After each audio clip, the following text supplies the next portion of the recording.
Okay. You going to speak up? Hi, my name is Brett King and this is my son Asher King. We were most disturbed today to find that his face is all over the internet and newspapers, and we've been labelled as kidnappers, putting his life at risk, neglect. There's been a lot of talk about this machine. As you see, it's all plugged in. We've got loads of these feeds here. We've got iron supplements and we have cowpole. As you can see, that there's nothing wrong with him. He's very happy actually. Since we took him out of hospital, he's been smiling a lot more. He's been very much interacting with us. But I just wanted to say very quickly why we took him out of the hospital. The surgeon did a wonderful job on his head that took out the brain tumour completely, they reckon. But straight away afterwards, he went into what's called a posterior fossa syndrome, which means very limited moving or talking or doing anything. So we had him in the hospital. He was very weak, not much progress. Each day maybe he would move a little bit more. And then 2 weeks after his surgery, that we were called in to see the oncologist, Dr. Gary Nicholin, please remember that name, and Dr. Rabia, and please remember that name. We go in to see them, and we've done a little bit of research, and we wanted our son to have proton beam treatment, which they don't do on the NHS. They're building a proton beam centre, I think, in Manchester, but it's not going to be ready for a couple of years. So we asked the NHS if we could please go to America, Switzerland, or another country to get proton beam, because proton beam is so much better for children with brain cancer.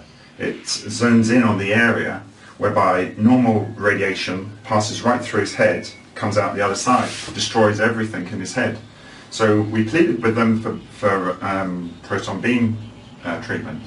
They looked at me straight in the face and they said, with his cancer, which is called a medulloblastoma, it would have no benefit whatsoever. Well, I went straight back to my room and looked it up, and the American sites and French sites and Switzerland sites where they had proton beam said the opposite, that it would be very beneficial for him. So then I spoke to them again. I wrote him a letter, which he never responded to, saying, okay, I will sell my property in order to pay for the proton beam. I've got no problem at all in paying for the proton beam.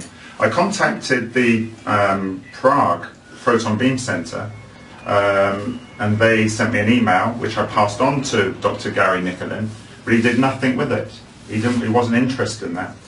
Also in the meeting that it seems it's all trial and error, because they were saying about Milan protocol. You hear a lot about protocols, but then it was contradicted by Dr. Ramia, because Dr. Gary Nicholin said that it's still ongoing, the Milan protocol, but then it was contradicted by Dr. Ramia to say, no, that's been finished with, it wasn't any good, which gave us not much confidence that it's just trial and error. Sometimes it works, sometimes it doesn't.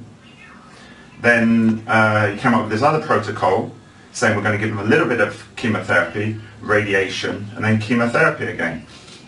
When I asked him what the little bit of chemotherapy, why that was needed, I couldn't really get to what he was trying to say. And then straight away afterwards he said, more or less, if I question him in any way regarding his treatment, they'll get emergency protection order and take him away from me. So after that I realised I can't speak to the oncologist at all, because if I actually asked anything or gave them any doubt, I wasn't in full accord with them, they were just going to get a protection order, which meant in his deepest, darkest hour, I wouldn't be there to look after him, neither would my wife, that they would prevent us from entering the ward.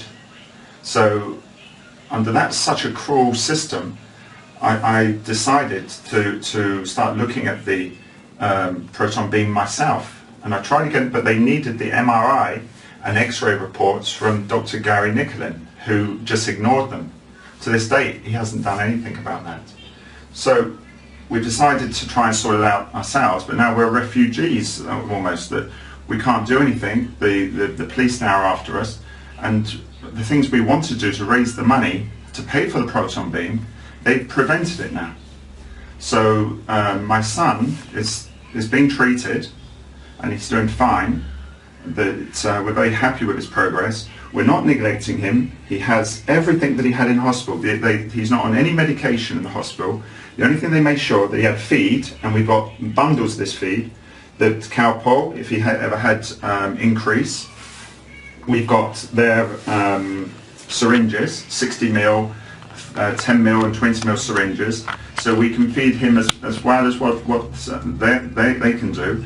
We give him water, we give him 600 millilitres of water, which he was on in the hospital, feed through those tubes there. So we do everything what the nurses do. And there's no way we're neglecting him. Look, he's moving his legs, he's moving his head. He's responding so much better than when he did in the hospital, just looking up at the ceiling all the time. That we couldn't take it anymore, not knowing and not being able to question anything in fear that they say, sorry Mr. and Mrs. King, emergency protection order, you're no longer allowed in the ward. Under that stress, our son has got a grade 4 brain tumour. We couldn't discuss or question them at all, in fear that our son would be in that ward all day long by himself without his parents being able to come in. So we couldn't be under that system anymore.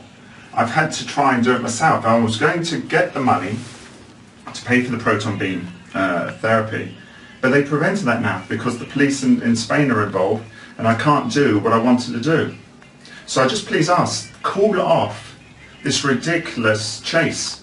We're not neglecting our son. He's in perfectly good health. Speak to the nurses. Have they seen him move as much as this? My son's smiling, he's happy. We're doing things as a family with him. We just want to be left in peace. He's very sick. I just want to get on with his treatment. And I'm not coming back to England if I cannot give him the treatment I want, which is proper treatment, not a little bit of chemotherapy or the Milan protocol that, oh, now it's not working, it was working, but it didn't work out. Wow, the children got sicker and died. I don't need that. I just want positive results for my son. And I realised that hospital with Dr. Gary Nicolin and Dr. Ramiyar didn't have my interests or my son's interests at all. And you will find in hospital, you're just being processed. Next one, cancer, child with cancer. Okay, this one's got to go on to chemotherapy, so that one's shuffled down the line. This one, it doesn't matter how weak he was in the hospital, they still were going to put a face mask on his face, lying under radiation, and just keep pelting him with radiation. And such high Gry it's rated in, that it destroyed the whole of his head here. The brain can only tolerate 23.6. They know that. They were going to zap it here at 54. It would kill everything. They didn't tell me the long-term effects, but now I've come to find out through the internet that they say, oh, you're in a hospital, we can tell you all the facts, you don't need to look on the internet. But the thing is, they don't. They didn't tell me. They said, oh, vomiting perhaps, nausea. Well, these are the short-term side effects. The long-term side effects for my son, secondary malignant cancers. So the radiation will cause more cancers. He will be growth stumped, mentally that he'll be stumped. He won't be able to process information, which means he won't be able to tell me what 5 and 5 is, because he won't be able to do it. Hearing loss, taste loss, eyesight problems, everything. You can't radiate a child with 56 degree on their radiation, a 5-year-old boy. I'm sorry. There's other things out there, but they're stopping me now from getting the money to do it. So I please ask, just call off the search, let me sort out my money, let me go to Czechoslovakia, pay for the treatment, and get it all sorted out. So that's it. If in a few days I can show you more that my son's still got the feed, we're feeding a bit of yogurt orally. Everything's going well for us. We don't want the stress, please, of being chased around. There's police outside our house in Spain. We don't know what's going on. We just want the best medical treatment. So I just say, please, please, please, you can see my son's not neglected. He's doing very well. He doesn't need the hospital. All I need is the money, and I'll get it all sorted out for him. Thank you very much. Not my doctor.